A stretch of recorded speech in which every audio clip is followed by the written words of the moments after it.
ഇവിടെ അന്റാർട്ടിക്കയിൽ ഗവേഷണത്തിന് വന്ന ഒരു ഡോക്ടർ അബദ്ധവശാൽ മഞ്ഞിടിഞ്ഞ് വെള്ളത്തിൽ വീഴുന്നു. അല്പസമയം കൂടി അയാൾ ആ വെള്ളത്തിൽ കിടക്കേണ്ടി വന്നാൽ അയാൾ തണുത്തുറഞ്ഞ് മരവിച്ചു മരിക്കും. സോ അയാളെ രക്ഷിക്കാനായി നായകൻ അവന്റെ നായയെ അയക്കുന്നു. ആ നായ ഒരു കയറും കടിച്ചു പിടിച്ച് വളരെ ശ്രദ്ധയോടെ നടന്ന് നടന്ന് ആ ഡോക്ടറുടെ അടുത്തെത്തി കയറ് അയാളുടെ ദേഹത്തിട്ട് കൊടുക്കുന്നു. കുറച്ച് കഷ്ടപ്പെട്ടെങ്കിലും ഡോക്ടർ ആ കയറ് ശരീരത്തിൽ ലോക്ക് ചെയ്യുന്നു.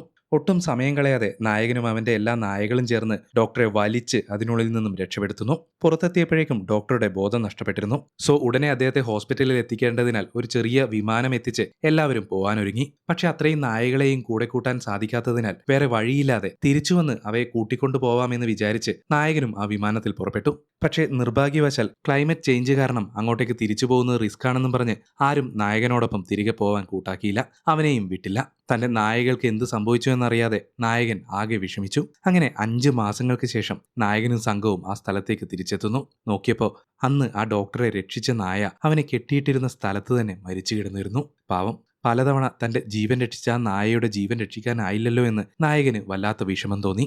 പക്ഷെ ഭാഗ്യമെന്ന് പറയട്ടെ, ആ ഒരു നായ ഒഴികെ ബാക്കിയുള്ളവരെല്ലാം എങ്ങനെയോ കെട്ടഴിഞ്ഞ് അവിടെ നിന്നും രക്ഷപ്പെട്ടിരുന്നു. ഇപ്പോ നായകനെ കണ്ടതും അവരെല്ലാം ഓടി വന്ന് ഹഗ് ചെയ്യുന്നു.